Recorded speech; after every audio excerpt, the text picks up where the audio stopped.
오늘은 데이터 잠깐만 보고 금방 끝날 것 같습니다. 짧게. 이 미국 S&P 500 지수인데 얘가 쌍바닥을 찍고, 죄송합니다. 바닥을 찍고 연이트로 올라갔고, 이게 필라델피아 반도체 지수거든요. 올라가다가 한번 강렬하게 밀렸다가 지수보다 쌍바닥을 찍고 반등했습니다. 여기 보이는 이 그레이색이 여기 IGV라 그래서 이게 이제 테크 소프트웨어 쪽인데, 급등해서 올라가면서 이게 추세를 다시 살리는 거야. 미비하던 걸 필라델피아 반도체 지수보다 라고 생각하게 만들었던 걸 무색하게 완전히 밑으로 눌려있는 상태고, 엔트로피 뉴스 보도만 나오면 힘을 못 쓰는 거는 뭐 당연한 수순으로 현재까지는 움직이고 있는 것 같아요. 최근 트렌드에 이 기술주들이 깨지면서, 반도체주들이 깨지면서 순환매 구조로 갔다는 얘기들을 막 뉴스 보도에 많이 듣기는 하는데, 큰 흐름으로 보면 저는 아직까지는 거기까지는 조금 그런 뉘앙스가 짧게는 보이는데 트렌드적으로는 아직 확고히 만들어진 것 같지는 않다는 생각은 하고 있습니다. 여기 보시면 이게 경기 민감주거든요. 경기 민감주는 사실 기술주보다는 잘 못 움직이고 있었고, 오히려 경기 민감주보다 여기 보면 이게 비민감주거든요. 비민감주가 4월 이후에 민감주보다 조금 더 좋은 패턴으로 지금 움직이긴 했었습니다. 그러다가 밑으로 밀려서 다시 올라오긴 했는데, 여기 있는 요게 그 소재주고요. 여기 있는 요거 분홍색, 그러니까 빨간색 소재주, 약간 분홍색이요? 요게 그 산업재거든요.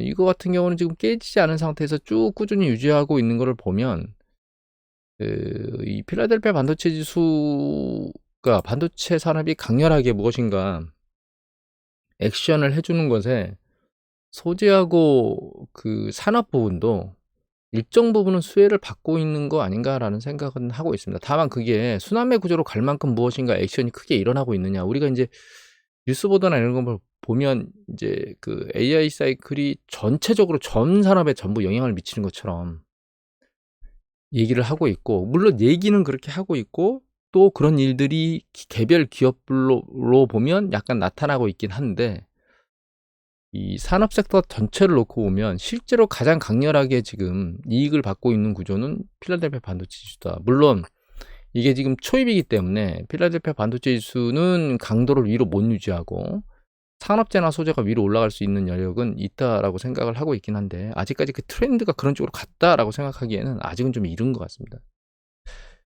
여하튼 그거 이외에 이제 일단 스페이스X 상장 때문에 거기에 공모할 자금이 필요해서 일단 가장 많이 올랐던 반도체에서 자금을 털어다가 그 자금을 가지고 일단 스페이스X에 공모를 하고, 그 공모한 금액에 들어간 거는 일단은 그쪽으로 쓸려 들어갈 거고, 나머지 남은 금액이 순환매 구조로 갈 거냐, 반도체 쪽으로 들어올 거냐, 이것에 대해서는 확답을 할 수는 없을 것 같습니다.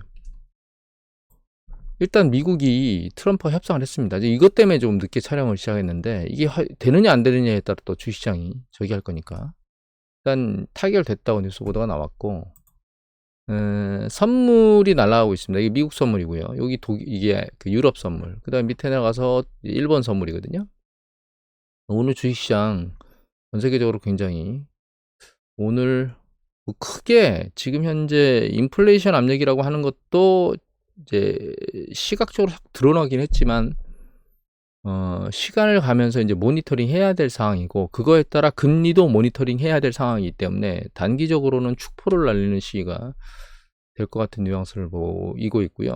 이제 추세적으로 움직이면서 후반부로 가면 갈수록 결과적으로 이제 물가가 금리와 소비에 얼마나 영향을 미칠 거냐라고 하는 부분이 주식을 향방을 결정하지 않을까 이렇게 생각을 하고 있습니다. 이렇게 계속 말씀을 드렸는데, 또 특이점은 이게 우리나라 코스피 지수에 처음으로 외국인이 매수세로 돌아섰습니다. 계속 매도 물량을 들이붓다가 보시면 계속 매도죠. 5월 7일 이후로 외국인들은 코스피 지수를 계속 매도 쳤습니다.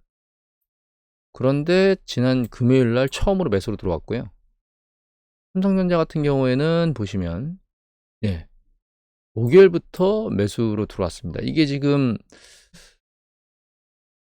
트렌드인지 아닌지는 봐야 될 것 같고, 다만 그럼에도 불구하고 이게 우리나라 10일까지의 수출 현황이거든요.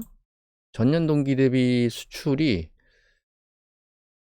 보시면 여기 85.9% 증가했습니다. 수출이 전년 동기 대비 상당히 많이 증가했죠. 근데 그 중에 이게 전월 10일까지고요. 이게 금월 10일까지거든요. 굉장히 많이 올라왔죠. 그리고 반도체가 205% 증가했습니다. 전년 동기 대비.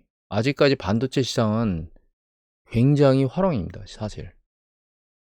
그래서 조금 전에 말씀드렸듯이 이게 순환매 구조로 가는 건지, 그러니까 반도체가 외면되는 건지 아닌지를 모르겠다고 말씀드리는 가장 주된 이유는 이게 6월달 1일부터 10일까지잖아요. 그러니까 가장 최근 데이터가 이렇게 나오는 거 보면 반도체 하드웨어 쪽, AI로 인해서 하드웨어 반도체 쪽은 아직까지도 그 기업에 대한 사업에 대한 전반적인 환경은 아직도 좋은 거 아닌가. 물론 이게 지속될 거냐라고 하는 걸 선반영해서 주식시장이 그걸 선반영하면서 움직일 수는 있는데, 지금까지 눈에 보이는 전체적인 펀더멘탈은 그렇게 나쁜 건 아닌 것 같아요. 다만 뭐 최근 보면 그 토큰 관련된 그 토큰 가격 지수 뭐 이런 것들이 약간 내려오고 있다거나, 아니면 이전에는 뭐 그 하이퍼스케일러나 이런 쪽에서 그 기업들이 공격적으로 야 맥스로 우리 토큰 좀 써봐 이러다가 비용이 폭발적으로 나오는 거 보면서 야 이게 그렇게까지는 할 필요가 없을 것 같다라고 하는 보도들이 막 나오고 있으면서 또 비용 대비, 그러니까 그 AI를 쓰는 비용 대비 그거에 대한 생산성에 대한 의문점들 막 찍으면서 결과적으로 이게 무한정 이렇게 하드웨어를 사는 쪽으로 갈 수는 없는 거 아니야? 라고 하는 얘기들이 나오고 있긴 한데, 그럼에도 불구하고 아직까지는 수출 부분에 크게 타격을 받고 있지는 않는 것 같아요. 그런 부분 때문에 사실은 반도체 사이클이 올라가는 게 끝났냐, 이거는 확답을 할 수 없을 것 같아요. 그리고 소비시장 잠깐 보면, 미국의 소비시장 보면 이게 이제 실질 소매 판매거든요. 하나는 실질 소매 판매, 요거는 실질 PC 중에 구수, 제품만, 제어만 소비된 건데, 과거에 많이 말씀드렸지만 이 트렌드가 똑같이 움직이거든요. 사실 거의 비슷하게. 최근 올해 들어서 급격하게 증가했던 게 3월까지 살짝 내려온 것 같긴 한데, 이게 크게 추세적으로 조정받고 있는 건 아직까지는 안 보이고 있습니다. 이거 보시면 이건 레드북인데, 이거는 4월까지 데이터고요. 최근까지의 데이터를 보려면 볼 수 있는 건 이제 레드북 데이터를 보면 되는데, 이게 이제 전년 동주 대비예요. 이거 월 단위가 아니고 주 단위로 동일 점포의 전년도 해당 주의 판매 금액하고 올해 판매 금액의 증감률이거든요. 이건 실질 데이터는 아니고 명목 데이터의 증감률인데, 보면 급등해서 올라왔거든요. 근데 이 부분은 여기 보시면 이거는 어드바이저 퍼스펙티브 데이터입니다.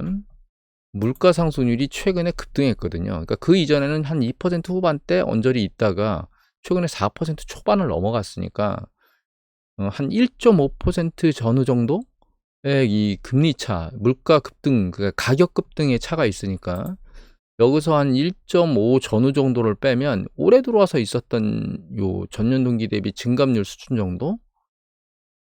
그 정도 유지되는 것 같아요. 그리고 여기서 이제 비슷하게 소비자 물가 상승률이 있었으니까 요거를 그냥 여기서 빼보면 특별히 실질 데이터가 늘어나는 것, 실질 소매 판매가 확 늘어나는 건 아니지만 그렇다고 쭉 주는 패턴을 보이고 있지도 않기 때문에 향후에 이 데이터가 급격히 내려오지는 않을 수도 있겠다는 생각을 해봐야 될 것 같습니다. 다만 이 데이터의 문제는 이건 오프라인 데이터거든요. 그러니까 아마존, 지금은 이제 온라인 구매들이 상당히 많잖아요, 또. 그래서 아마존 데이터는 여기 아예 안 들어가 있다고 봐야 되는데, 따라서 이 데이터가 100% 이쪽에 있는 PC, 리얼 PC나 리얼 PC 구수나 리얼 소매 판매의 데이터를 정확히 반영하는 건 아니기 때문에 데이터는 추적해 봐야 되지만, 일단 오프라인 쪽에서는 크게 가계 소비에 충격이 없는 것처럼 보이긴 합니다.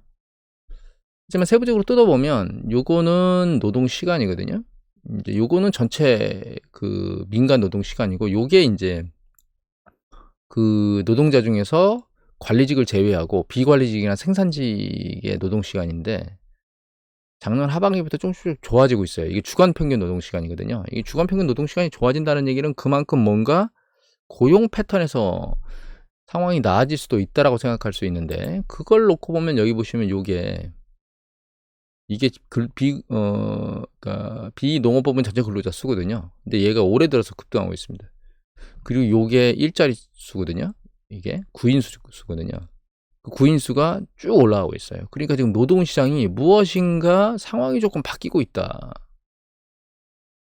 그게 여기 보면 노동시간 쪽에서 먼저 액션을 보이기 시작했다, 이게 이제 지금 현재 노동시장에서 이런 현상으로 실제로 나타나고 있는 거 아닌가라는 생각을 하고 있습니다. 이게 추세적인지 아닌지는 좀 봐야 되긴 하겠지만, 일단은 근로자의 시장은 이전 패턴과 약간 바뀐 패턴, 긍정적으로 바뀌어 있는 것 같다, 이렇게 생각해야 될 것 같고요.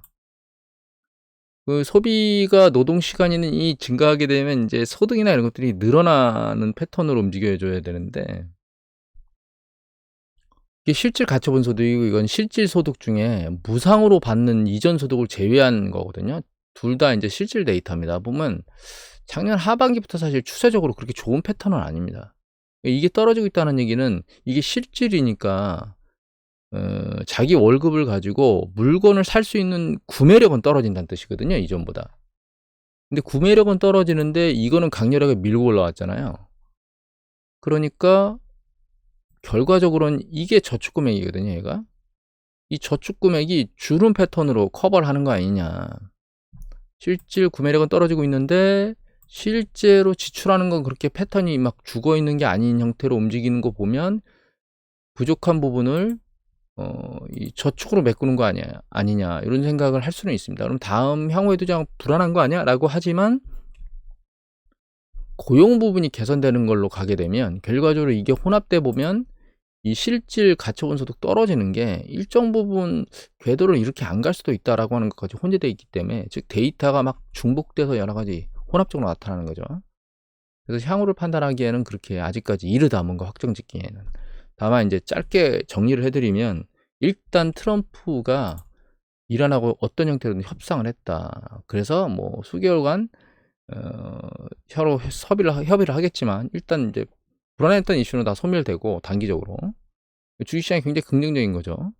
그리고 단기적으로 인플레이션 압력이 계속 추세적으로 나타날지에 대한 부분은 이제 계속 모니터링을 해야 될 부분이고, 요거에 따라서 결과적으로는 연준이 기준금리를 올리게 될 거냐 빨리, 요것도 계속 추세적으로 따라가야 될 부분이기 때문에 일단 이번 주는 굉장히 긍정적인 주식시장을 보일 수 있는 그런 패턴의 움직임의 시그널이라고 봐야 될 것 같고, 누차 말씀드리지만 향후에 물가상승률 올라가는 거, 그에 따라서 연준이 기준금리를 언제 타이밍을 잡고 올릴 거냐, 그래서 연준 회의 이사록이나 이런 것들의 뉘앙스나 이런 것들의 변화, 그리고 역시 반도체 시장은 뭐 끊임없이 봐야 될 것 같고, 그 다음에 고용과 소비 시장, 이걸 이제 따라가면서 해야 될 수밖에 없는 구조다. 이번 주는 주식시장이 괜찮을 것 같습니다. 오늘 이것으로 마치도록 하겠습니다.